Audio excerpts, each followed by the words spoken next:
Quand on parle d'écologie, une part importante de nos discussions se concentre sur ce qu'on appelle la transition énergétique, c'est-à-dire notre capacité, en tant que société, à substituer notre usage des énergies fossiles par des énergies décarbonées, de manière à faire baisser nos émissions de gaz à effet de serre et ainsi résoudre le problème du dérèglement climatique. Dans ces débats, on se dispute ardemment pour savoir combien d'éoliennes, de panneaux solaires ou de centrales nucléaires il faudrait construire pour venir remplacer les centrales thermiques existantes. On s'invective à grands coups de modèles et de rapports pour démontrer qu'un mix 100% renouvelable est envisageable ou au contraire pour souligner notre dépendance à l'énergie nucléaire. En se concentrant sur ces questions quantitatives, nous avons perdu de vue une interrogation préalable. Pouvons-nous substituer les énergies décarbonées aux énergies fossiles pour nos usages actuels? Ces types d'énergie ont-ils les mêmes propriétés, les mêmes qualités? En d'autres mots, la transition énergétique est-elle possible? Vincent Mignereau est essayiste et chercheur indépendant. Il vient de publier une nouvelle version de son livre L'énergie du déni en janvier 2023, dans lequel il soutient que notre capacité à effectuer une transition énergétique n'a jamais été démontrée scientifiquement. Il interroge donc sa faisabilité en soulignant freins et illusions sur lesquels cette dernière repose. En effet, la transition énergétique ne s'appuie au niveau scientifique que sur des modèles avec toutes leurs imperfections. D'autre part, les historiens des énergies et de l'environnement nous apprennent que la substitution d'une énergie par une autre n'a jamais eu lieu dans l'histoire de nos civilisations. Les données empiriques attestent au contraire que les énergies s'additionnent mais ne se substituent pas. Dans cette interview, je vous propose d'approfondir ensemble ces questions pour mieux comprendre les dessous de la transition énergétique. Bonne écoute!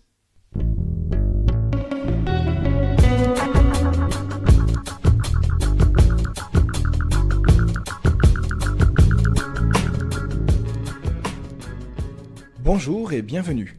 Je suis Jean-Philippe Descas et vous écoutez Oser. Oser est un podcast pour mieux comprendre les enjeux de notre monde face à l'urgence sociale et écologique. C'est aussi une source d'inspiration grâce au parcours de personnes qui nous ressemblent et qui ont décidé de mettre du sens dans leur vie en passant à l'action. Enfin, c'est une ode à l'engagement individuel et collectif pour tenter de rendre le monde un peu meilleur. Si vous appréciez ce podcast, j'ai besoin de votre soutien pour le faire rayonner. Pour cela, rien de plus simple. Il suffit de me laisser une note et un commentaire sur votre plateforme d'écoute préférée. Apple Podcasts, Spotify, Deezer ou autre. Cela m'aide beaucoup à gagner en visibilité. N'hésitez pas non plus à partager les épisodes que vous avez aimés autour de vous et sur les réseaux. Merci à vous. Et maintenant, place à l'épisode du jour. Bonne écoute! Bonjour Vincent Vignereau. Bonjour Jean-Philippe. Et bienvenue sur Oser. Merci beaucoup pour ton invitation. Voilà, j'ai hâte d'entendre tes questions et de tenter d'y répondre. Écoute Vincent, moi je suis aussi ravi de te recevoir puisque tu fais partie des personnes qui m'ont le plus influencé dans mes réflexions et dans mes études et dans ma quête de comprendre autour des questions d'énergie, de climat, d'effondrement sur ces cinq dernières années. J'ai lu ton dernier livre, L'énergie du déni, avec délectation et passion, que je le recommande vraiment à tout le monde. Et pour donner un petit peu envie, j'aimerais qu'on aborde plusieurs thèmes de ce livre aujourd'hui. Euh, en quelques mots, dans ce livre, en fait, tu parles de transition énergétique, mais tu abordes la transition énergétique que tout le monde considère comme nécessaire, comme souhaitable, comme un horizon qu'on se donne d'ici 30, 40 ans, euh, avec un autre angle, d'un point de vue un petit peu plus large, en posant des questions, en fait, que généralement on ne se pose pas et en soulevant quelques problèmes ou quelques freins, voire quelques illusions autour de cette question de la transition. Mais pour démarrer et introduire un peu le sujet, peut-être est-ce que tu pourrais nous dire déjà qu'est-ce que c'est que la transition énergétique? Qu'est-ce qu'on appelle transition énergétique? Mhm. Alors, j'aime à plaisanter en disant que j'essaye de comprendre le parallèle qui peut exister entre les émissions de CO2 et les émissions de promesses. Alors, les deux augmentent. Malheureusement, il y a un delta qui s'agrandit entre les émissions de CO2, donc dont les records ont été battus l'année dernière, hein, en 2022.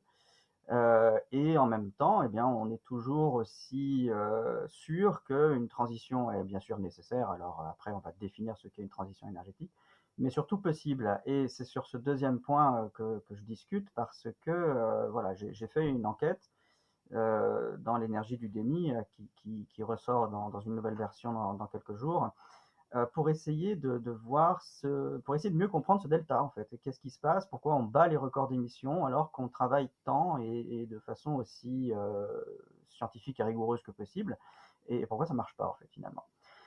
Et je suis parti donc d'abord de la communication des acteurs de la transition. Je suis allé voir un petit peu comment ils communiquaient, sur quelle base, et puis je suis allé lire les bases sur lesquelles ils s'appuient, donc l'actualité de la recherche sur la transition énergétique. Et puis, à partir de cette actualité, je suis allé progressivement chercher sur quelle base physique s'appuyait cette actualité de la recherche. Et progressivement, je me suis rendu compte qu'en fait, eh bien, cette transition énergétique, donc il y a 2 ambitions, on va la définir, hein. D'une part, éviter les émissions de CO2. C'est sans doute l'objectif le plus important, étant donné le risque climatique que les émissions de CO2 engendrent. Et puis, éviter de faire subir trop durement ou tout court à nos sociétés la déplétion des ressources en hydrocarbures, la fin ou la fin de la disponibilité, la réduction de la disponibilité des hydrocarbures. Et donc, ce double objectif n'étant aujourd'hui pas du tout atteint, je me suis rendu compte en remontant à l'histoire de la conceptualisation de la transition énergétique, je me suis rendu compte que d'une part, il n'y avait jamais eu de démonstration de la faisabilité d'une transition énergétique, alors au sens d'une substitution des énergies, c'est-à-dire on parvient avec l'énergie du vent, l'énergie des rayons électromagnétiques hein, qui proviennent du Soleil, et avec les atomes d'uranium, et ou, hein, tout ça, et ou en fonction du mix énergétique qu'on veut, eh bien, il n'y a aucune démonstration qu'on peut substituer les hydrocarbures par du vent, les rayons du soleil ou l'énergie contenue dans les atomes d'uranium. On ne sait pas si c'est possible. Voilà. La science aujourd'hui ne peut pas dire ça. Alors ça a l'air très péremptoire ce que je dis là, mais non seulement j'ai fait cette enquête de mon côté, mais je continue quotidiennement à échanger avec les scientifiques qui travaillent sur ces questions et eux-mêmes n'ont pas à disposition, ils me le confirment, n'ont pas à disposition ce matériel démonstratif. Donc ça nous amène à définir ce sur quoi s'appuie la transition, l'idée de transition aujourd'hui, de substitution, elle s'appuie sur des modèles, des scénarios, des simulations. Et c'est très bien, il n'y a pas de problème à ce que la science, les laboratoires élaborent des modèles. Simplement, les modèles, ils ont une limite évidente, c'est qu'ils ne peuvent absolument pas retranscrire la réalité. Les modèles, ce sont en quelque sorte des réductions du monde réel, des simplifications du monde réel qui peuvent tout à fait donner des informations pertinentes sur le réel, mais qui ne font pas office de démonstration, en aucun cas. Donc ils sont utiles, il n'y a pas de doute là-dessus, mais on ne peut pas dire à partir des modèles, j'ai fait ce modèle dans lequel je parviens à faire une substitution, donc elle est possible dans le réel. Ça, scientifiquement, méthodologiquement, ça n'est pas envisageable. Donc aujourd'hui, la science communique en disant il y a des modèles, donc on peut, et c'est très embarrassant. C'est très embarrassant parce que moi, je peux dire en tant qu'amateur, citoyen, je peux dire simplement, mais votre affirmation, je la rejette. Parce qu'elle n'est pas étayée par des preuves. Je la rejette et j'aurais raison de la rejeter parce qu'on n'a pas le droit, méthodologiquement, de faire ce type de saut à la conclusion. Donc, ça rend, à mon sens, le discours sur la transition énergétique extrêmement fragile. C'est-à-dire qu'il suffit de dire non à l'affirmation c'est possible. Et celui qui dit non aurait raison. Voilà, il a raison de dire non. Et en plus, lorsqu'on vérifie dans le réel si oui ou non c'est possible, et c'est là qu'on voit que les émissions de CO2 n'ont jamais été aussi élevées, et que tous les pays qui installent des éoliennes, des panneaux photovoltaïques ou des centrales nucléaires restent totalement dépendants, sur le plan énergétique et économique, d'un marché mondialisé, d'un mix énergétique mondialisé. Donc on ne peut pas du tout confirmer dans le réel avec des mesures, des études sur la réalisation de cette transition, on ne peut pas confirmer qu'elle se réalise non plus. Voilà. Non seulement les modèles ne permettent pas d'affirmer, et en plus on ne le vérifie pas. Alors, si je résume un petit peu ce que tu nous dis, c'est que donc la transition énergétique qui consiste en fait à substituer aujourd'hui les énergies fossiles, c'est-à-dire le pétrole, le gaz et le charbon, par des énergies décarbonées qui peuvent être par exemple l'éolien, le solaire et le nucléaire. Ça, en fait, cette transition que tout le monde souhaite, elle apparaît en fait difficilement plausible. Un, parce que elle est basée uniquement sur des modèles scientifiques, premièrement, et des modèles qui sont forcément uniquement des modèles qui ne prennent pas en compte toute la réalité, c'est le propre même d'un modèle. Et deuxièmement, que empiriquement, historiquement, en fait, ça n'a jamais eu lieu, ça n'a jamais été prouvé. Oui, oui, c'est ça, c'est exactement ça. On pourra se référer aux travaux de Jean-Baptiste Fressoz quant à l'histoire elle-même de la transition ou de la non-transition. Ils sont absolument implacables. Donc oui, on n'observe rien des promesses qui sont faites. Et à mon sens, il y a de nombreux éléments qui permettent de comprendre pourquoi, avec toute la sincérité du monde, les scientifiques, à mon sens, font des erreurs. Et je le redis, hein, je l'ai dit dans une interview récemment, il n'y a absolument pas à accabler les scientifiques, hein, tout le monde fait ce qu'il peut. Et on a tous envie que quelque chose se passe de positif sur le plan des approvisionnements énergétiques, des émissions de CO2, etc. Mais nous ne sommes tous qu'humains avec du matériel biologique et cognitif et une histoire de la construction de ce matériel-là, de notre cerveau, de notre système de pensée et de croyance, voilà, une histoire qui peut avoir une influence sur la construction du matériel scientifique d'aujourd'hui. Et il y a des travaux en sciences de la cognition, hein, ceux de Josh Tenenbaum en particulier, qui essayent de comprendre comment on peut se tromper en faisant des catégories fallacieuses. Donc il appelle ça le scandale de l'induction, je ne rentre pas dans le détail, mais on a tendance à, par exemple, classifier, catégoriser les éléments de notre milieu, de notre quotidien, en fonction de l'usage qu'on en fait. Et c'est tout à fait normal. Je vais prendre un exemple, par exemple, un mycologue, hein, celui qui étudie les champignons, va considérer que dans son domaine, les amanites tumouches et les bolets, bon, c'est des champignons, hein, et c'est aussi intéressant à étudier que les girolles et d'autres champignons. C'est la même catégorie pour lui, pour le mycologue, c'est une catégorie parfaitement pertinente.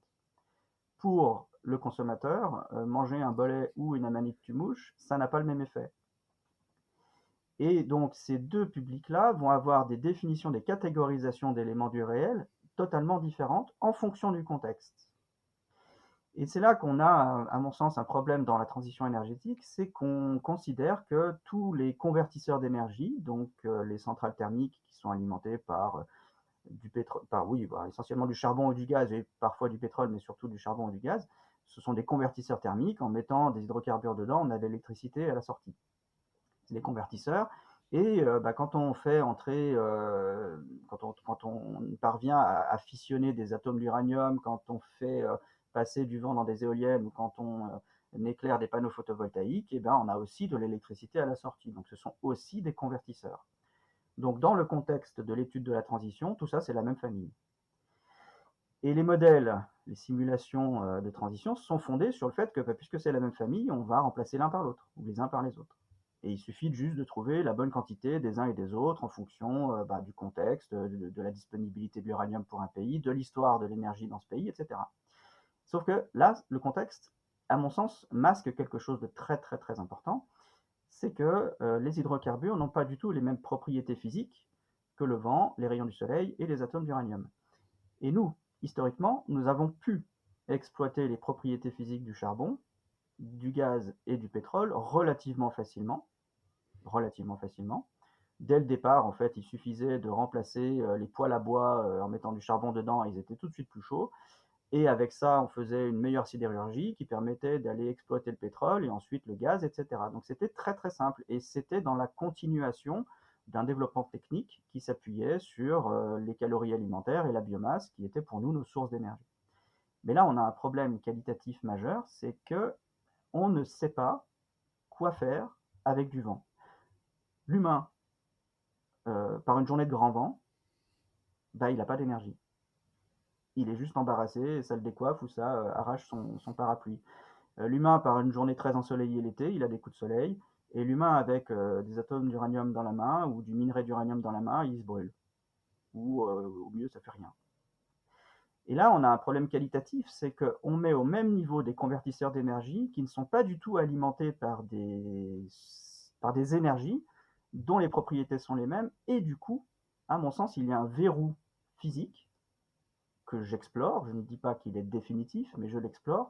Il est peut-être impossible de substituer ce qu'on peut qualifier de source d'énergie pour l'humain par des énergies secondaires ou d'appoint ou de compléments que sont le vent, les rayons du soleil ou les atomes. Et c'est d'ailleurs toute la catégorisation que tu fais dans le livre entre donc ces énergies primaires, donc biomasse, hydrocarbures, d'un côté, enfin fossiles, et de l'autre, ces énergies de substitution que sont donc le vent, le solaire et le nucléaire. Parce que en fait, on ne peut pas directement les utiliser en les faisant brûler. Si je caricature, c'est un petit peu ça. Notre société s'appelle la société thermo-industrielle. C'est la société de la chaleur. Nous n'avons pas du tout de matériel démontrant que nous sommes capables de faire passer cette société thermo-industrielle à une société éolo-industrielle, ou à une société photo-industrielle, ou à une société nucléo-industrielle, ou un peu des trois. Quoi qu'il en soit, ces trois énergies ne font pas de chaleur directement. Il faut un convertisseur pour obtenir cette chaleur, et ce convertisseur, on ne peut pas le faire ni avec le vent, ni avec le soleil, les rayons du soleil, ni avec les atomes d'uranium. On ne peut les faire, ces convertisseurs, on ne peut les faire qu'avec des hydrocarbures. Donc, je ne sais pas comment on substitue à partir de cette contrainte. Alors, j'aimerais qu'on rentre un petit peu plus dans le détail, qu'on explique un petit peu cette idée de on ne peut pas faire les convertisseurs pour que ce soit bien clair. Qu'est-ce que ça veut dire en fait? Parce que je pense que c'est pas clair pour tout le monde. Je pense qu'on voit bien la distinction entre les deux types d'énergie. Bon, il y en a une qu'on peut brûler, d'accord, ça paraît facile à l'usage, mais l'autre, bon, bah, on arrive quand même à l'utiliser. Il y a bien des éoliennes, il y a bien des panneaux photovoltaïques, il y a bien des centrales nucléaires. Donc bah, aujourd'hui, on arrive quand même à faire de l'électricité avec ça. En quoi en fait on pourrait pas bâtir une société uniquement autour de ces énergies-là? C'est vraiment la question la plus importante, et c'est la réponse qu'on me fait le plus fréquemment. Alors, dans mes travaux, je ne dis absolument pas qu'on ne peut pas utiliser les énergies d'appoint ou de complément pour faire de l'électricité. Ça serait absolument absurde puisqu'on le voit tous les jours. Quand je branche mon téléphone pour le recharger, c'est à 75% en France ou 70, je ne sais plus, grâce à des atomes d'uranium. Voilà, je ne peux pas nier ça, c'est l'évidence. Mais ce n'est pas la question en fait. La question c'est est-ce qu'on peut mettre en place, faire un kickstart comme on le dit, hein, mettre en place un ensemble de convertisseurs d'énergie d'appoint grâce à une industrie aujourd'hui fondée ou une économie fondée sur 80% d'hydrocarbures, hein, est-ce qu'on peut faire ça et ensuite retirer intentionnellement des hydrocarbures du mix pour rester sur l'ensemble des infrastructures ENS, j'appelle ENS, c'est-à-dire énergie dite de substitution. C'est ça la question. Est-ce que grâce à ce parc d'ENS, on peut intentionnellement réduire le volume d'hydrocarbures consommés? C'est ça qu'on ne sait pas faire, qu'on ne fait pas pour l'instant.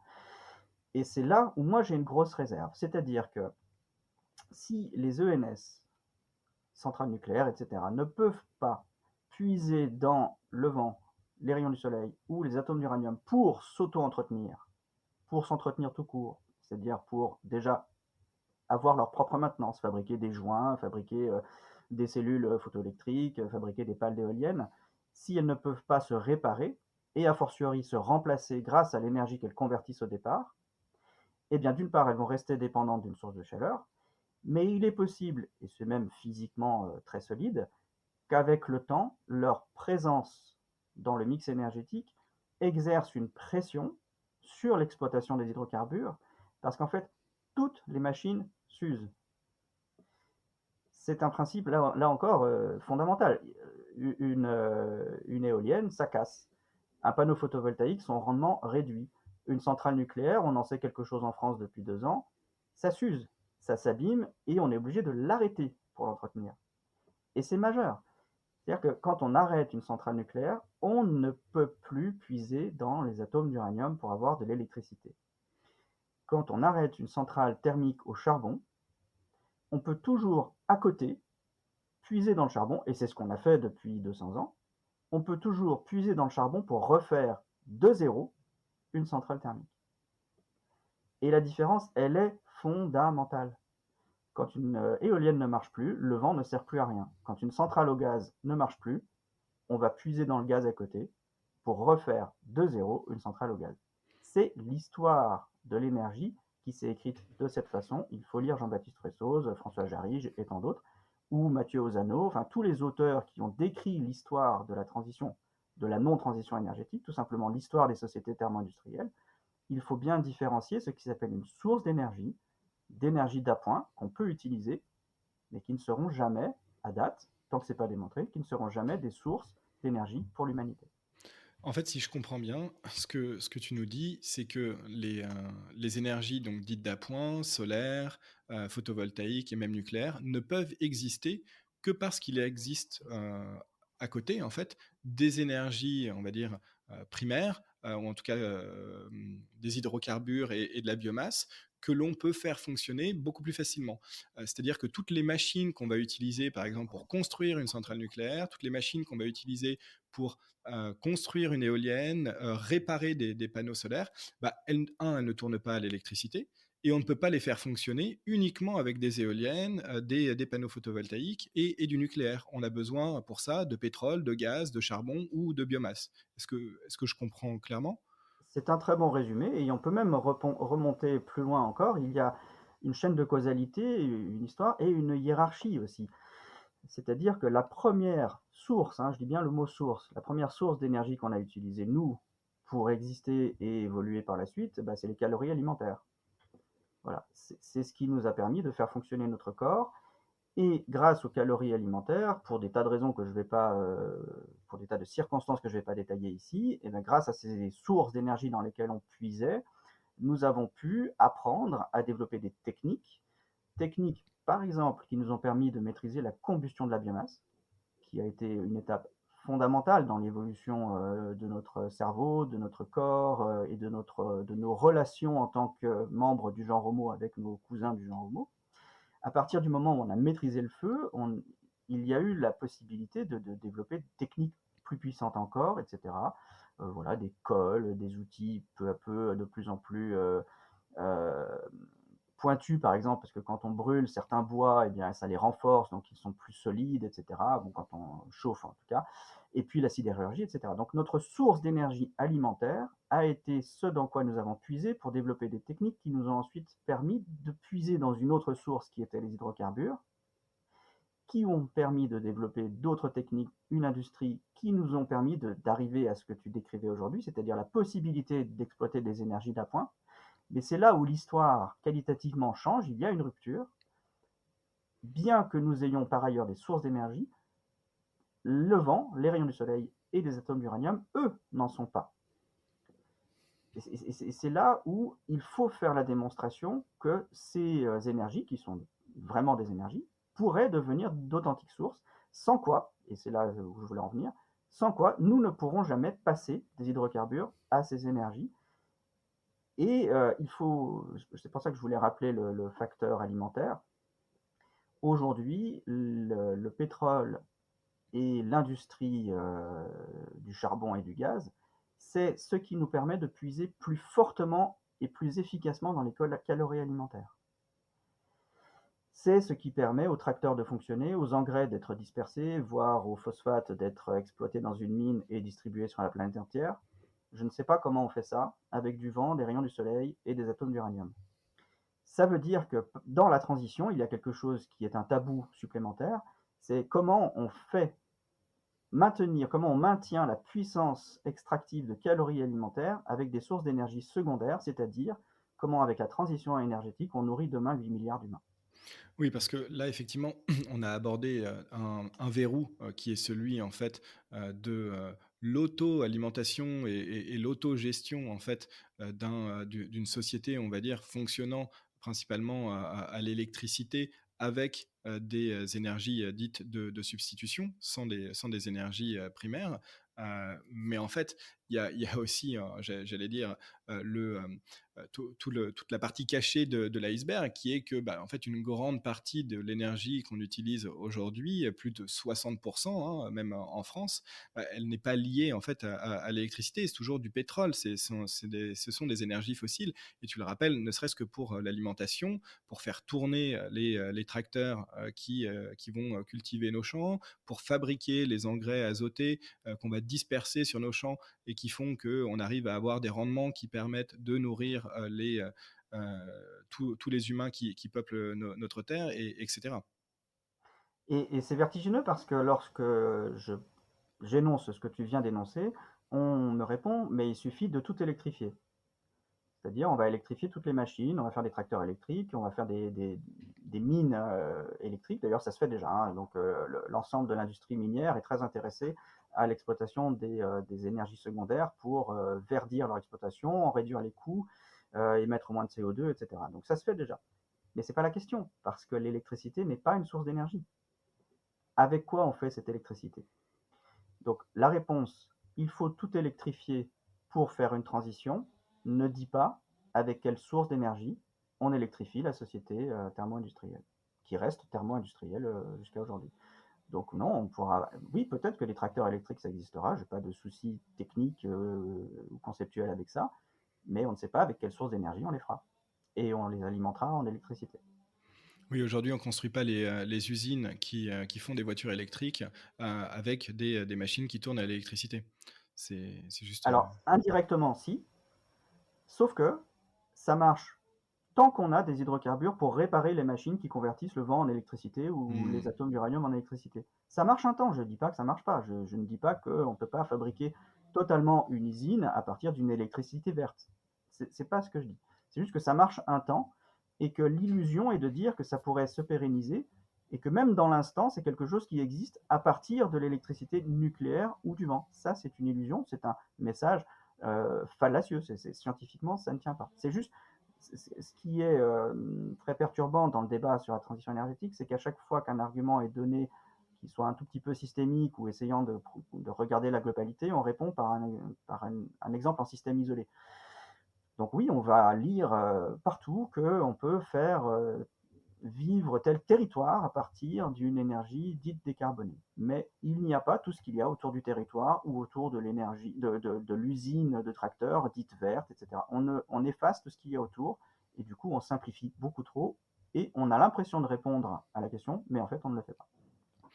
Alors, c'est une analyse qui est effectivement assez qui est décontenançante, j'allais dire, puisque elle remet complètement en question l'intérêt ou la possibilité même de faire la transition énergétique. L'intérêt au sens où, en fait, c'est quelque chose qui est possible. Et donc, enfin, ça veut dire que on serait en train de travailler un petit peu dans le vide pour rien aujourd'hui. C'est tous ces efforts, toute cette énergie, tout ce cerveau, toute cette sueur mise au service de quelque chose qui ne fonctionne pas. Comment est-ce que ça se fait qu'en fait on travaille à quelque chose qui apparaît, comme tu le dis, en fait, si fondamentalement peu probable ou impossible? Parce qu'on a redéfini la transition tout à l'heure, ou en tout cas les ambitions de transition qui ont quelque chose à voir avec l'écologie. On a dit il y a deux objectifs à la substitution des énergies, c'est réduire les émissions de CO2 et faire supporter à nos sociétés la déplétion des hydrocarbures. Donc ça, on va dire que c'est un objectif, c'est un double objectif vertueux dans le sens d'abord écologique, puisqu'on réduirait voilà, le réchauffement climatique, ou on le limiterait, et sur un second plan, vertueux sur le plan économique, des inégalités, de la gestion d'une restriction énergétique, parce que voilà, on pallierait la fin des hydrocarbures. Mais ça, on va dire, ce sont les narratifs, ce sont les récits qui sont plus ou moins liés à l'écologie ou à la gestion de l'effondrement. Mais en fait, à mon sens, ça n'est pas pour cette raison qu'on fait quelque chose dans le vide, hein, comme tu le disais. C'est pas dans le vide du tout. Au contraire, à mon sens, c'est quelque chose qui intéresse beaucoup nos sociétés pour faire ce qui s'appelle désormais, c'est écrit en toutes lettres dans les derniers rapports du GIEC, pour faire ce qui s'appelle du développement résilient. c'est-à-dire maintenir, grâce à des développements techniques, industriels, l'illusion du développement possible, donc de la croissance possible, et si éventuellement ce développement, cette croissance sont moins possibles ou contraints, faire ce qui s'appelle de la résilience, c'est-à-dire permettre à notre société d'encaisser des chocs et de retrouver leur état initial après l'encaissement de ce choc, ou de cette crise, ou de ce conflit, ou de cette crise sanitaire, etc., crise économique, etc. Et donc la résilience, c'est pas rien du tout, c'est pas du vide. C'est pas du vide, sauf que ça n'a rien à voir avec l'écologie, et ça n'a peut-être rien à voir avec la gestion de la déplétion des hydrocarbures, ou en tout cas, c'est pas ce qui va nous la faire compenser, parce que c'est potentiellement ce qui nous la fera amortir, tout en augmentant en parallèle la pression sur l'exploitation des hydrocarbures. C'est-à-dire que pour entretenir cette résilience, il faudra de la chaleur pour réparer les éoliennes, les panneaux photovoltaïques et les centrales nucléaires qui nous permettent une résilience. Et cette chaleur, on ne peut la trouver que dans les hydrocarbures, c'est-à-dire que la présence de ce parc d'ENS pour faire de la résilience est quelque chose qui pourrait au final augmenter la surface sous la courbe. Quand on voit l'histoire de l'énergie et qu'on la projette, on voit cette courbe qui décline, voilà, cette courbe du total d'émissions de CO2 possible. Eh bien, à cause des ENS, la courbe serait moins pentue, celle de la déplétion énergétique. Ça veut dire que la surface sous la courbe correspondrait à plus d'émissions de CO2 au global. La résilience des sociétés fondées sur des ENS, c'est possiblement plus d'émissions de CO2 à la fin de l'histoire des sociétés thermo-industrielles. Et ça, ouais, tu l'abordes dans le livre en disant qu'il y a en fait il y a des synergies qu'on voit très claires entre en fait les énergies de substitution et les énergies fossiles. On voit que d'ailleurs au-delà de l'utilisation d'énergie fossile pour réparer en fait des énergies de substitution, il y a l'utilisation d'énergies de substitution comme des éoliennes pour l'exploitation même des énergies fossiles. Et comme tu citais un peu Jean-Baptiste Fressoz tout à l'heure, c'est vrai que quand on regarde l'histoire en fait de l'énergie, en tout cas de l'utilisation des énergies, on voit que ça n'a fait que s'accumuler au fil du temps, qu'il n'y a jamais eu en fait de substitution, et que du coup en fait ces ENS viendraient s'accumuler aussi en plus des énergies fossiles, facilitant soit leur exploitation, soit créant un verrou à leur usage, puisque une nécessité très forte de les utiliser pour maintenir en fait ces ENS. Voilà, donc Jean-Baptiste Fressoz parle de symbiose. Historiquement, ça se vérifie à mon sens de façon très, très juste. Demain, on pourrait parler de ce que j'appelle le renforcement synergique des énergies, c'est-à-dire qu'on va à chaque fois, mais en fait, là encore, c'est écrit dans les rapports du GIEC, la prescription, c'est de faire de la flexibilité énergétique. La flexibilité énergétique, ça veut dire bâtir un réseau de connexion entre tous les types d'énergie. Et en Europe, c'est flagrant, hein, le réseau électrique, il s'étend très très largement à l'est dans les pays qui sont très très carbonés, qui consomment beaucoup de charbon. Et une part de l'électricité qui stabilise le réseau européen provient de centrales à charbon, une part importante, et ça n'est pas prévu pour s'arrêter. C'est-à-dire que au-delà des discours de façade ou au-delà des politiques dites de réduction des émissions de CO2, derrière, il y a des projets de connexion avec les centrales à charbon qui sont beaucoup plus stables et fiables, à court terme en tout cas, tant qu'il y a du charbon, pour stabiliser un réseau.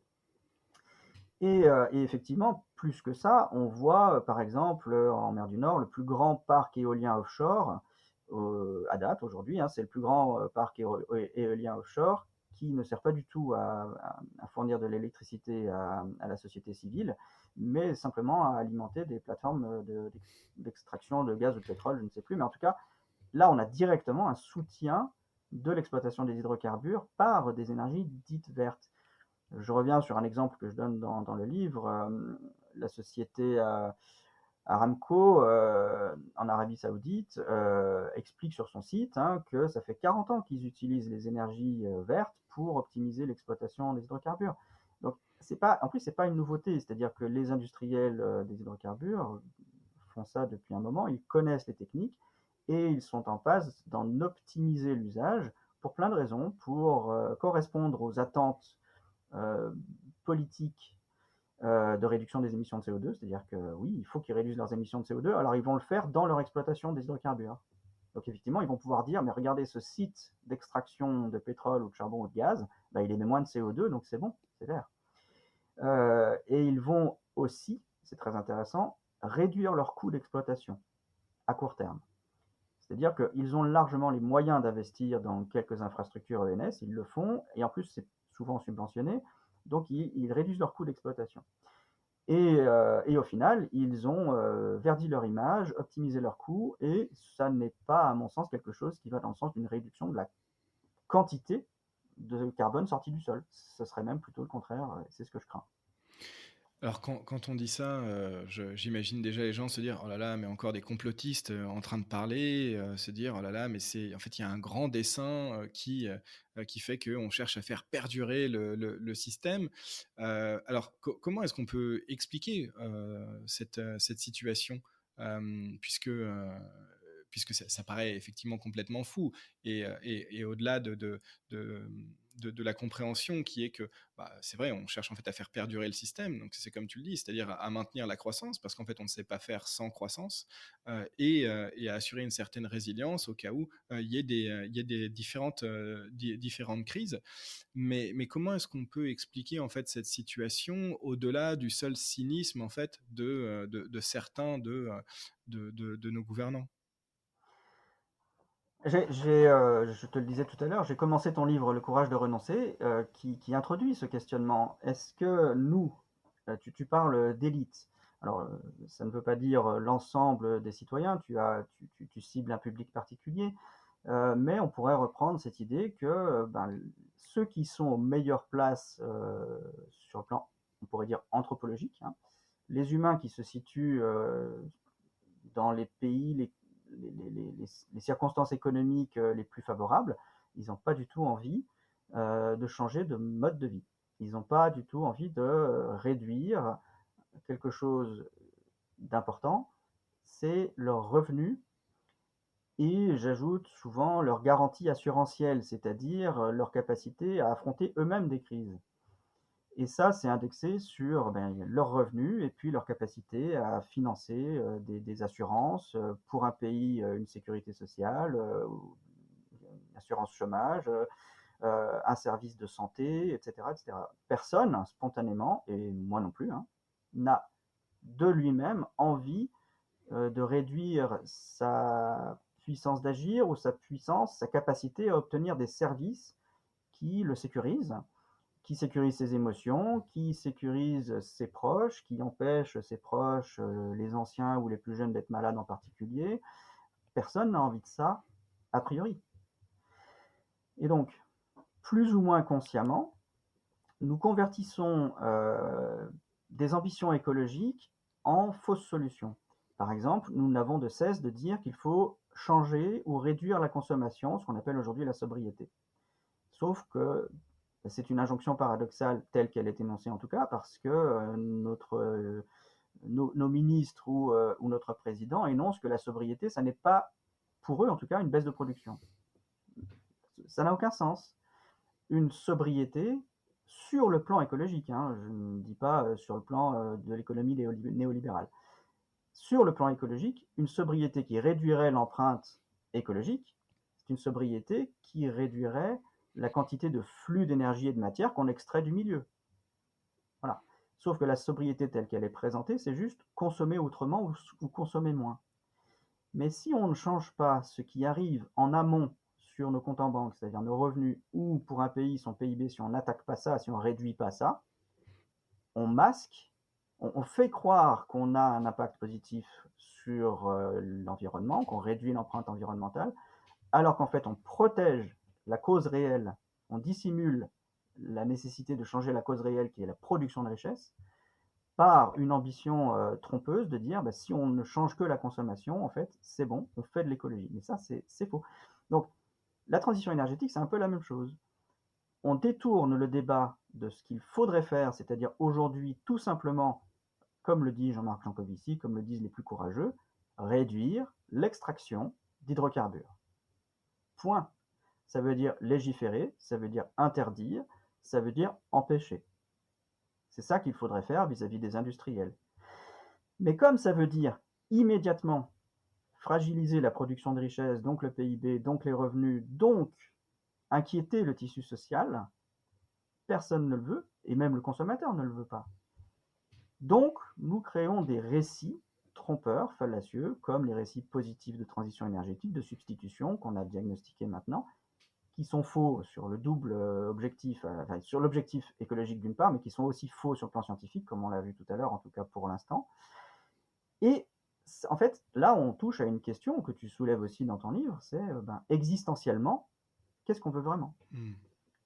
Est-ce qu'on veut vraiment réduire notre empreinte écologique, ou est-ce qu'on fait tout pour se tromper sur notre capacité réelle à réduire notre empreinte écologique, tout en maintenant notre position sociale, notre statut social, notre confort, notre sécurité, etc., comme tu le dis, pour ce que j'en ai lu en tout cas dans ton livre. J'ai lu la conclusion, voilà, j'ai un peu pioché, et voilà, la toute dernière phrase, le tout dernier paragraphe m'a intéressé. Si tu veux, je pourrais le lire si ça t'intéresse, ou si tu veux placer ce que tu dis toi dans ton livre, qui m'a paru tout à fait pertinent. Bah, je laisserai, je laisserai les auditeurs aller voir si ça les intéresse. Mais c'est vrai que sur cette partie, on va dire, des freins, et de la dissonance cognitive et du déni, hein, c'est comme tu le nommes simplement dans ton livre, dans lequel on préfère en fait, se jeter, hein, peu importe en fait le récit que l'on se raconte derrière, en préférant que ce soit un récit assez beau, assez enchanté.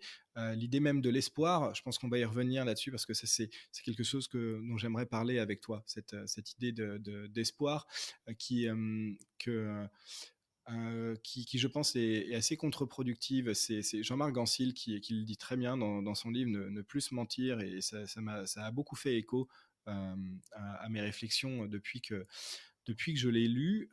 Mais j'aimerais revenir avant, en fait, Mm. sur une autre partie des problèmes ou des illusions, on va dire, de la transition que tu abordes dans le livre, et que je trouve extrêmement pertinente parce qu'elle fait écho aussi à différentes discussions que j'ai pu avoir avec d'autres chercheurs, et certaines lectures, notamment avec l'économiste Mireille Bruyère, sur la question de la productivité du travail, ou encore le dernier livre d'Alessandro Pignocchi et de Philippe Descola sur l'ethnographie des mondes à venir. C'est la question de la mesure.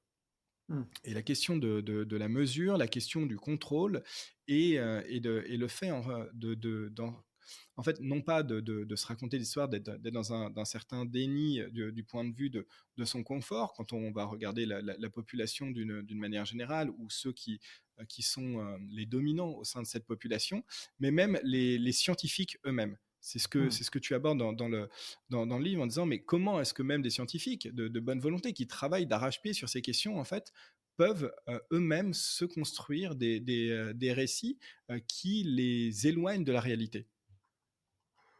C'est fascinant, effectivement. Moi, je le disais tout à l'heure, j'ai remonté un petit peu la littérature scientifique qui existe sur le sujet directement, mais aussi j'ai essayé d'enquêter sur la façon qu'elle a eu de se construire, et comment elle est passée d'études qu'on pourrait dire, enfin d'une approche qu'on pourrait dire qualitative, hein, du réel, c'est-à-dire la définition des catégories du réel. On le disait tout à l'heure, hein, voilà, l'énergie mécanique, ça n'est pas l'énergie chimique, ça n'est pas l'énergie électromagnétique, ça n'est pas... voilà, toutes les catégories d'énergie ne sont pas équivalentes. Et quand on étudie le réel par des catégories, ça crée des étanchéités, ça crée des impossibilités potentiellement, ça crée des contraintes. Bien sûr, toutes les énergies sont convertibles, mais pas sans condition. On ne passe pas de l'énergie chimique contenue dans le pétrole en mouvement dans une voiture sans avoir considérablement transformé le pétrole, sans avoir agi sur lui, développé des techniques, etc. Des convertisseurs. Et lorsqu'on passe à une analyse quantitative, le risque, c'est que le quantitatif, la mesure, masque le qualitatif qu'il y a derrière. Et c'est ce que je crains dans tout ce que je lis dans la littérature sur la transition énergétique, c'est qu'elles sont quasi exclusivement quantitatives. En particulier, elles essayent en permanence, très fréquemment d'estimer du taux de retour énergétique, par exemple. Donc le taux de retour énergétique, c'est la quantité d'énergie qu'on investit pour en avoir en retour. Ou alors, elle calcule l'efficacité des machines, des convertisseurs. Ça aussi, c'est quantitatif. Ou alors, elle calcule le nombre de convertisseurs qu'il faudrait, à quel endroit, en fonction de l'ensoleillement pour les panneaux photovoltaïques. Mais tout ça, c'est du quantitatif.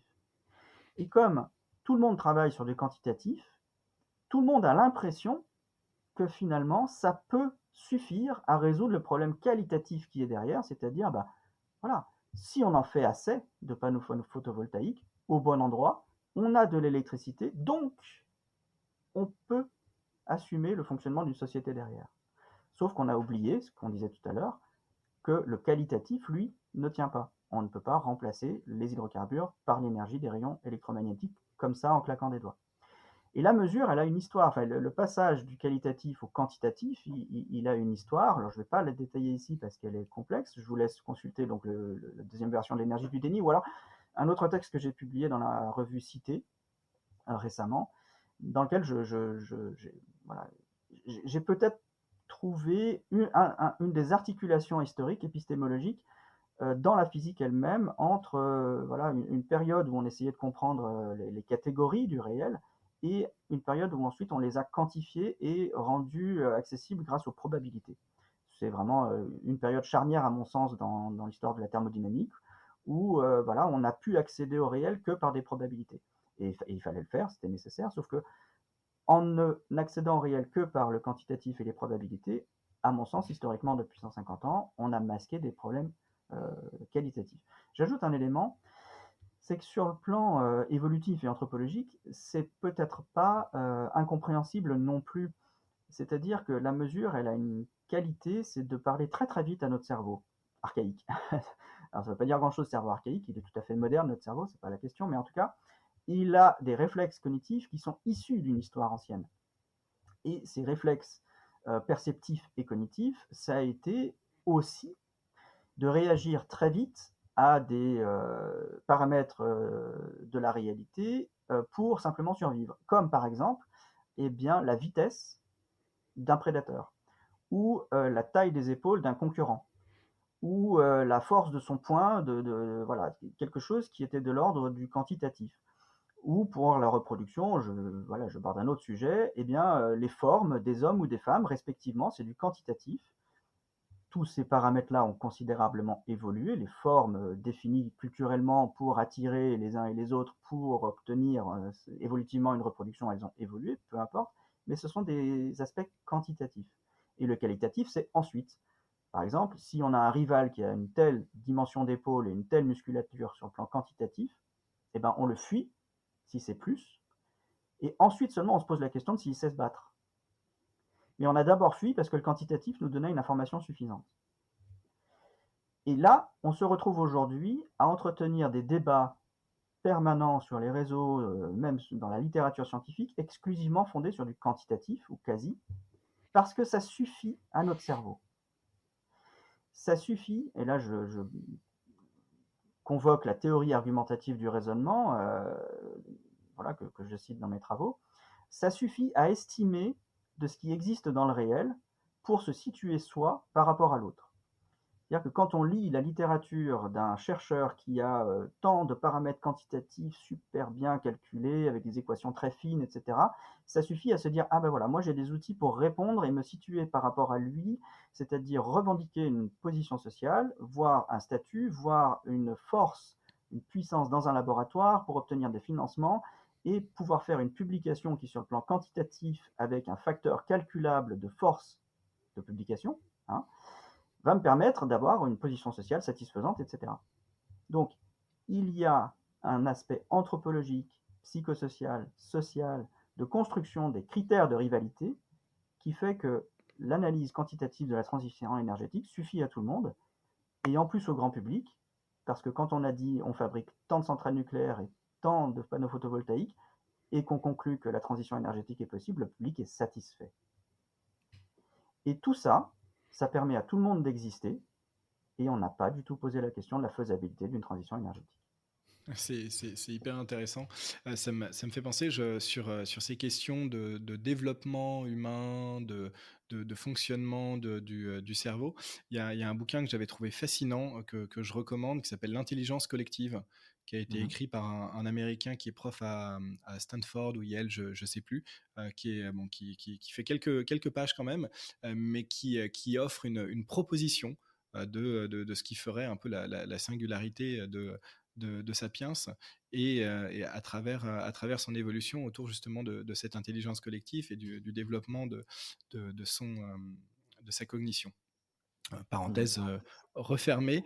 Euh, je voulais ouais, qu'on aborde cette question de la quantité et de la mesure parce qu'elle est fondamentale et qu'elle revient en fait très fréquemment et sur tous les sujets. Et c'est vrai qu'il y a une certaine impression en fait quand tu essaies de dresser, on va dire, des parallèles, ce que je disais un petit peu tout à l'heure avec les autres discussions que j'ai pu avoir, qui est vraiment qu'on baigne en fait dans une société de la mesure, dans une société du bilan comptable Mmh. qui en fait va chercher à mettre des chiffres un petit peu partout.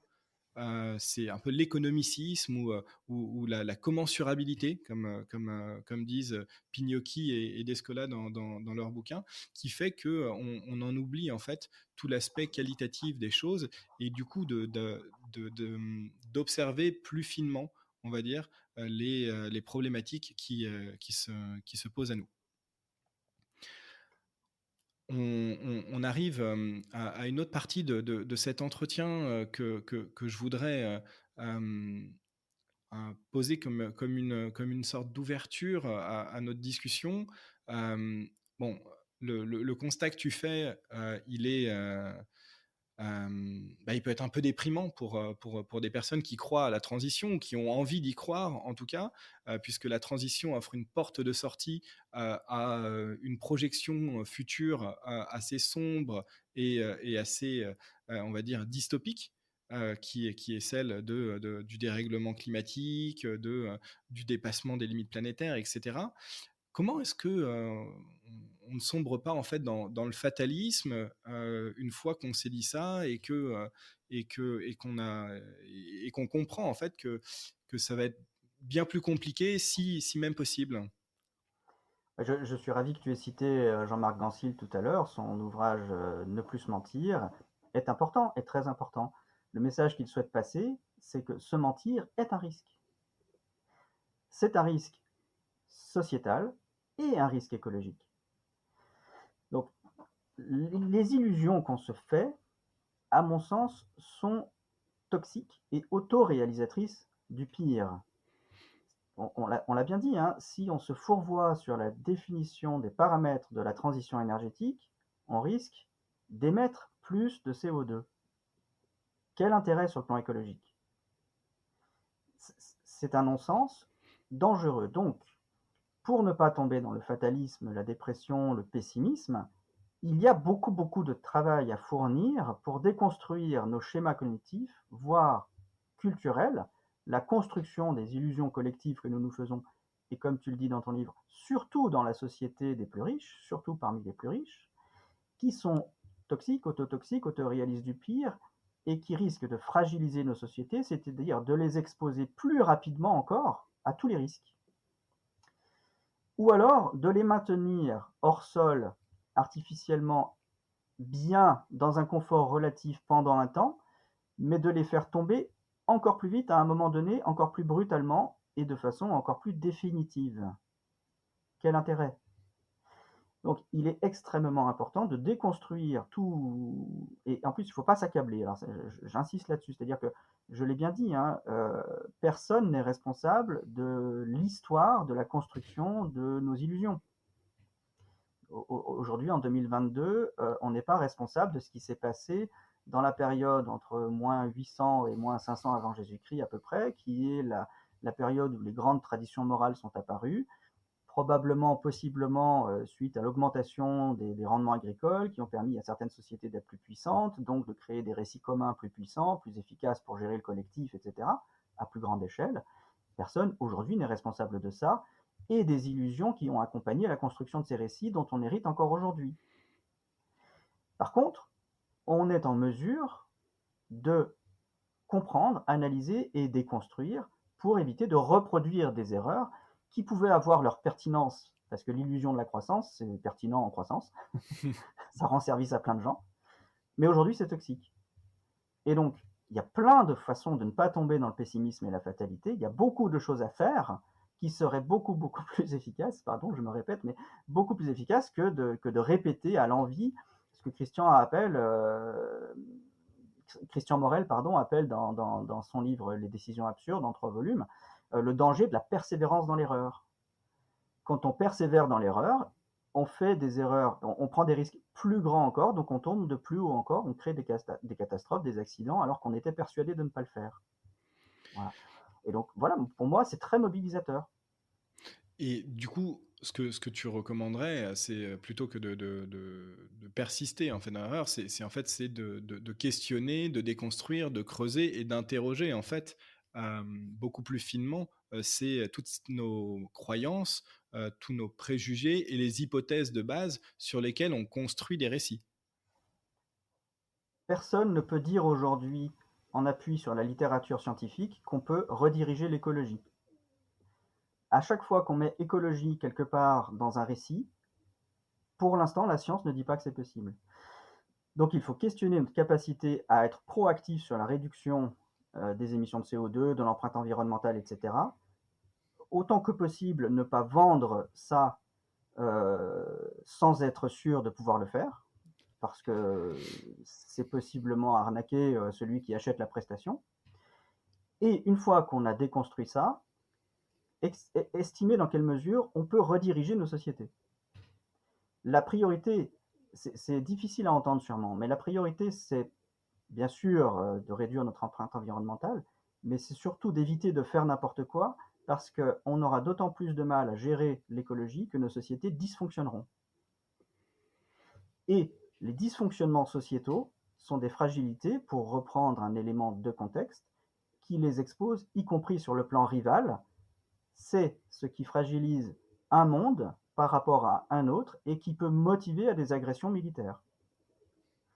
Et c'est ça, penser la complexité écologique au sens étymologique du terme, c'est-à-dire la gestion, la compréhension du fonctionnement de notre maison, dans laquelle il y a 8 milliards d'humains, des tas de communautés différentes, des cultures très très différentes, des façons de comprendre l'écologie, c'est-à-dire la gestion de la maison de façon très très différente.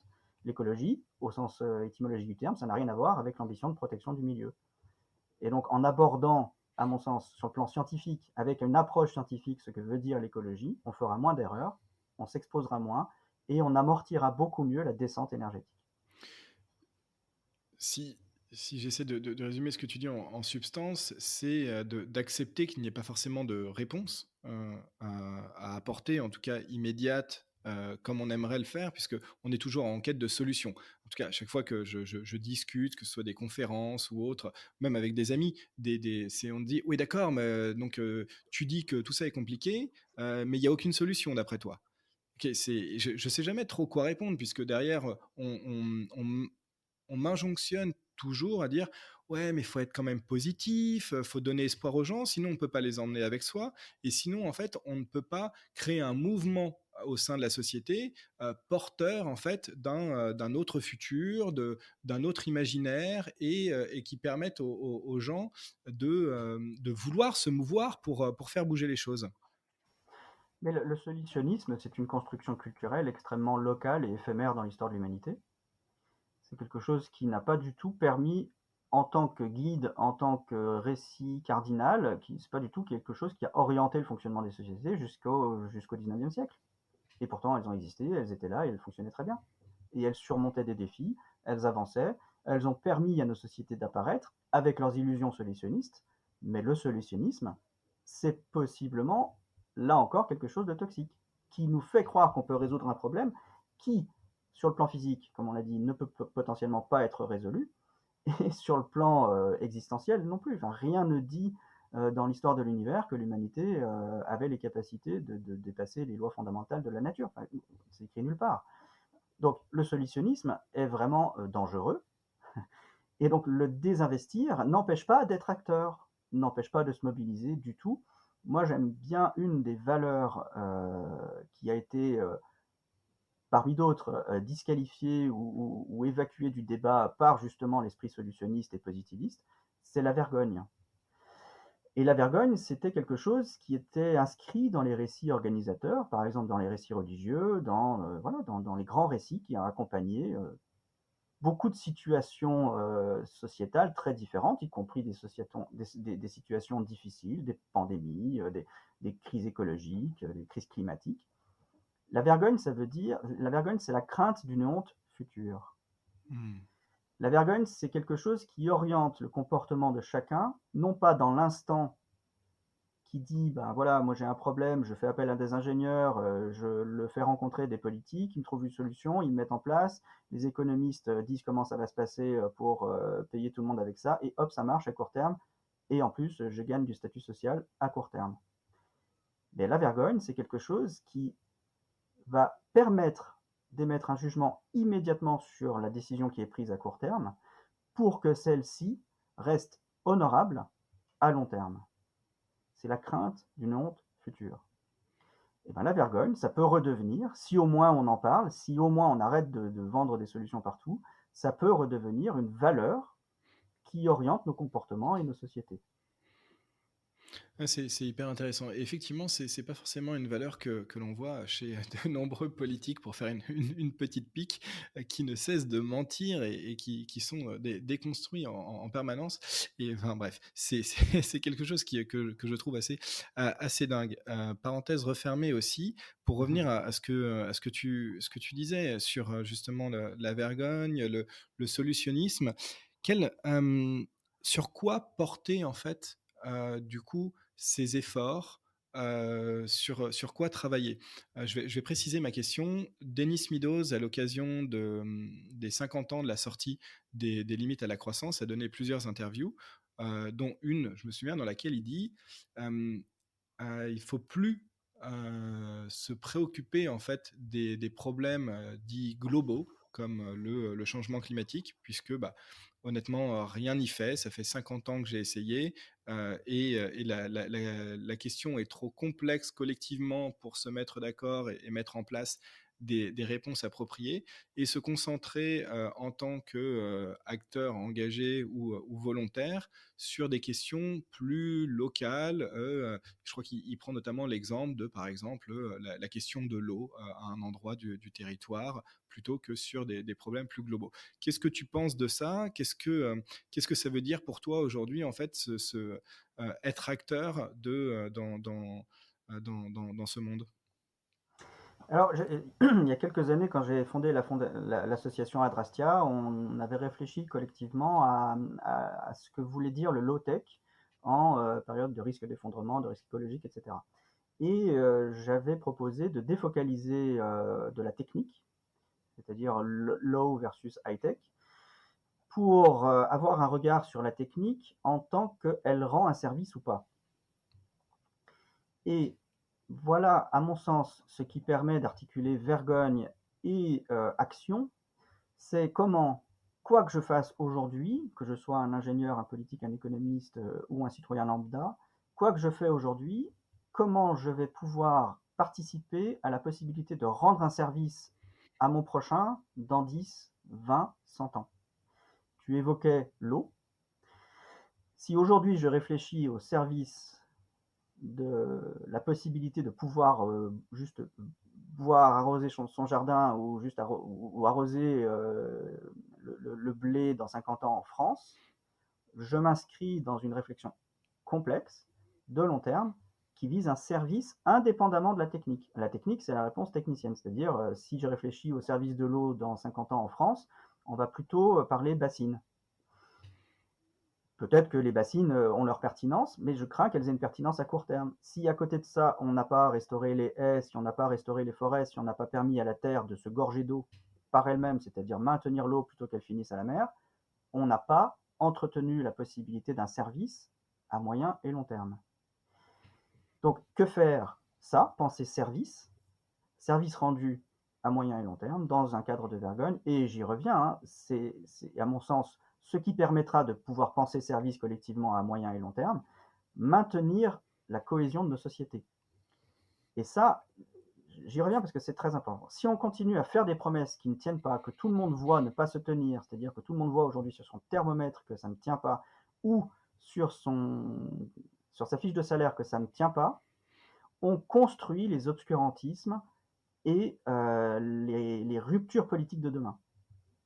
Si, dans les discours positifs, voire positivistes, techniciens, libéraux, néolibéraux, d'économie néoclassique, si on continue dans ces récits-là à raconter n'importe quoi juste parce qu'on l'a fait pendant 70 ans et que ça a marché, comme aujourd'hui ça ne marche plus, on ouvre grand la porte à tous ceux qui racontent aussi n'importe quoi, mais plus fort, avec des arguments plus tranchés, beaucoup moins solides, mais qui séduisent des gens qui voient sur leur thermomètre et dans leur portefeuille que les autres promesses ne tiennent plus. Donc, déconstruire les illusions qu'on énonce un peu partout, en écologie, en économie, etc., c'est majeur pour qu'on puisse éviter le pire sur le plan politique. Donc voilà, aujourd'hui, on peut connecter la survenue, on va dire grossièrement, des fascismes un peu partout dans le monde, on peut le connecter aux énoncés fallacieux qui traversent l'économie et l'écologie aujourd'hui. Il n'y a pas de connexion. Ce sont des choses qui se co-construisent, donc il faut arrêter de raconter n'importe quoi. C'est assez intéressant ce que tu dis autour de l'obscurantisme aussi, et de recherche de réponses, on va dire, à des, par rapport en fait à des messages auxquels on ne croit plus de la part de ceux qui sont censés apporter des solutions ou des réponses dans nos sociétés, les gouvernants, les politiques, les élites de manière générale, puisque c'est ainsi qu'est construit nos sociétés. J'ai été un petit peu choqué en faisant le tour des librairies, pour la promotion du livre et en voyant le déploiement en fait de nouveaux rayons, ou en tout cas leur élargissement massif, notamment autour de l'ésotérisme. Je ne sais pas si c'est quelque chose que tu as remarqué et donc j'interrogeais quelques libraires là-dessus en disant enfin qu'est-ce qui se passe, pourquoi est-ce qu'on nous parle de cartes de tarot, d'ésotérisme, de pierres, etc. C'est apparemment ça s'est beaucoup développé autour de la pandémie et ce que tu dis en fait me fait un petit peu penser à ça, c'est-à-dire qu'à force de mensonges, de récits dont on se rend compte qu'ils sont fallacieux, eh bien on se plonge en fait dans non plus dans de la science ou en tout cas dans dans des récits, on va dire, solides, mais dans des réponses de l'ordre du spirituel ou du religieux ou de l'ésotérique et qui sont difficiles ensuite qui ne permettent pas de créer en fait un débat ou une discussion sur des bases solides. En tout cas, c'est la manière dont je vois les choses. C'est-à-dire que les croyances et les imaginaires deviennent tellement opposés. En fait, on vit dans des galaxies qui deviennent si différentes qu'il devient même difficile de se comprendre lors d'une discussion entre différentes personnes. Je ne peux que souscrire à ton constat, enfin, je ne peux faire que le même constat et être également particulièrement inquiet. Euh, Évidemment, ces discours ésotériques, pseudo-scientifiques n'ont rien de solide, mais ils révèlent malheureusement le manque de solidité des discours en place. C'est ce qu'ils estiment, c'est ce qu'ils mesurent. Leur survenue dans le débat, leur présence, leur infiltration dans le débat ne témoignent pas de leur qualité. Cette survenue de ces discours dans le débat témoigne de la fragilité des autres discours. Et c'est ça qui est grave. Et c'est pour ça qu'il ne faut pas, à mon sens, attaquer frontalement ou pas faire qu'attaquer frontalement ces discours pseudo-scientifiques, parce qu'en fait, ça les renforce. Il faut surtout commencer à dire des choses qui tiennent la route. Et oui. Et à partir de là, quand on commencera à dire, bah oui, ça va être très très difficile demain pour beaucoup, travaillons ensemble pour éviter que ça soit trop compliqué et que ça augmente les inégalités et qu'on puisse faire en sorte ensemble que les taxes changent, que le régime économique change, que la distribution, le distributif, comme disait Laurent Mermet, évolue pour réduire les inégalités et les injustices, pour éviter que les plus démunis, ceux qui sont à la frange de la société, ceux qui craignent le plus le déclassement, investissent des récits déconnants juste parce que les autres récits qu'on leur propose sont aussi à côté de la plaque. Donc renforçons le réalisme de ce qu'on dit, et on est parti sur la discussion sur la transition énergétique. Malheureusement, ce récit de transition énergétique contribue à des réponses hors sol et comment dire, épistémologiquement aussi creuse, voire dangereuse que ne l'est lui-même le récit de la transition énergétique. Voilà le danger. Pour terminer, notre discussion, est-ce que tu aurais, des recommandations de lecture, de conférences, de podcasts? Alors on t'a cité déjà quelques livres, quelques références, mais autour de cette question, soit de la transition énergétique, soit même de la question du déni, des biais cognitifs, est-ce que tu aurais des choses à recommander pour les gens qui veulent un petit peu plus creuser, au-delà bien évidemment, hein, de ton livre L'énergie du déni là qui ressort en janvier de 2023 et qui est bien évidemment un must à lire, hein.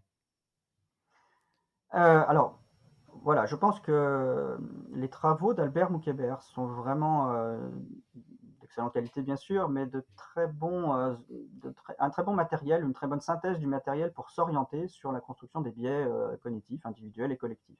Donc j'ai malheureusement pas le titre en tête, de son dernier livre, mais voilà, je peux recommander largement le travail d'Albert Moukébert. Je peux recommander aussi, pour bien comprendre le contexte, voilà, à la fois des récits et de la politisation des récits, en particulier autour de l'idée d'anthropocène, qui est largement débattue, plus ou moins solide. Il y a beaucoup, beaucoup de termes qui sont dérivés de cette idée d'anthropocène. Donc voilà, je peux recommander le livre de Laurent Testo, Vortex, qui sort le 18 janvier. On a abordé l'émission inquiétante des récits ésotériques et pseudo-scientifiques dans le débat, dans la société. Je recommande très chaudement le podcast d'Elisabeth Fetty qui s'appelle Méta de choc, qui est précieux pour son approche déjà personnelle, parce qu'elle a été elle-même investie de ces récits-là, elle y a cru et elle en est sortie, donc sa démarche est très intéressante, et aussi par sa prudence, c'est-à-dire qu'elle les déconstruit, mais elle essaye de contextualiser leur émergence. Et voilà, donc c'est un travail à mon sens indispensable.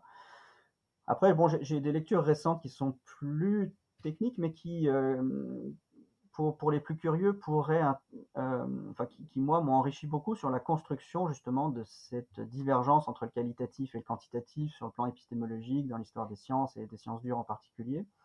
Voilà, un ouvrage que je recommande, c'est l'ouvrage de Florence Martin-Robin qui s'appelle Histoire du principe de moindre action, que personne ne connaît ou très peu de gens connaissent, le principe de moindre action qui est pourtant voilà, du matériel de physique qui fait consensus depuis très très longtemps et qui est sous-investi, trop peu connu. Et voilà, elle aborde en particulier l'apparition et la construction de l'école polytechnique et en quoi certains sujets ont été plus ou moins défendus et enseignés dans cette école, et en quoi peut-être aujourd'hui cela pourrait avoir une influence sur les pensées. Alors, en tout cas, ça c'est moi l'analyse que j'en fais. Bon, un dernier ouvrage, mais là on sort complètement du débat, à mon sens pas tant que ça, mais on sort voilà, des, des détails du débat qu'on a abordé jusque-là. Un ouvrage d'Edgar Günzig qui s'appelle Que faisiez-vous avant le Big Bang? OK. C'est un ouvrage qui aborde une hypothèse que moi aussi je pose dans d'autres travaux plus philosophiques. C'est l'hypothèse de l'auto-engendrement de l'univers. Et cette hypothèse qui reste tout à fait hypothétique justement, c'est-à-dire c'est pas du tout une théorie vérifiée aujourd'hui, mais cette idée d'auto-engendrement a pour moi beaucoup de sous-jacents qui touchent aux questions de déterminisme, de possibilité de s'écarter d'une grande trajectoire dictée par des lois qui nous dépassent, etc. Toutes ces hétéronomies sur lesquelles on n'a pas la main. Voilà, donc que faisiez-vous avant le Big Bang? Je l'ai commencé, je ne l'ai pas encore terminé, mais les questions qu'il pose, à mon sens, sont intéressantes. Oui, parce que c'est une thématique qu'on n'a pas forcément, abordée en profondeur, mais qui est plus celle de contrôle, de capacité de contrôle sur son environnement, sur le vivant de manière générale, qui je pense est aussi essentiel à questionner, puisqu'on on vit dans un monde où on nous dit qu'on peut contrôler les choses, qu'on doit et que le rapport de l'humain sur le reste du vivant est tel en termes de supériorité qu'on a cette capacité de contrôle, alors qu'on se rend compte, et on a eu quelques rappels ces dernières années, que finalement, pas tant que ça. Mais ce sera peut-être pour, pour un autre épisode. Euh, J'avais une toute dernière question pour finir, que j'ai jamais posée, mais je pense qu'elle est importante, qui est plus toi, à titre personnel, en fait, qu'est-ce qui t'anime, dans ce travail que tu fais, dans l'écriture de ces ouvrages? Quels sont les objectifs que tu poursuis? Moi, ce qui me motive à me lever le matin, c'est vraiment, avoir la possibilité de débattre, déjà. C'est quelque chose qui est difficile aujourd'hui, malheureusement, et de débattre en essayant, de se tromper le moins possible, soi-même. Moi, c'est ça qui me motive à me lever le matin. Parce que j'ai bien compris que, même si je faisais beaucoup d'efforts, il y avait des choses en moi qui me trompaient. Sur moi et du coup sur ma compréhension du monde. Et alors ça, c'est une chose, ne pas se tromper soi-même, mais c'est important aussi parce que si on se trompe soi-même, on trompe les autres. Mmh. Si on se trompe sur ce qu'on croit, sur ce qu'on estime être vrai, évidemment qu'on raconte des choses qui sont fausses aux autres. Donc moi, ce qui me motive à me lever le matin, c'est essayer de ne pas me tromper moi-même pour le moins possible tromper les autres. Bon, je ne sais pas si j'y arriverai un jour, c'est ma démarche et ça me motive beaucoup, vraiment. Et à partir de cette démarche-là, mon objectif, si j'y arrive, si j'y contribue de quelque façon que ce soit, c'est essayer de faire en sorte que tous ensemble, on se tape le moins possible les uns sur les autres. Mmh. Et je pense qu'on y arrivera d'autant mieux, comme je le disais tout à l'heure, qu'on se racontera le moins possible n'importe quoi, les uns aux autres. Voilà en gros ce qui me motive à me lever le matin et ça tient bien. Je suis encore très motivé. Bah, génial. Écoute, merci infiniment, Vincent, pour notre échange et puis pour, la qualité de tous tes travaux. Et puis, bah, je te dis, bonne continuation et puis à très vite. Jean-Philippe, merci à toi et à très bientôt.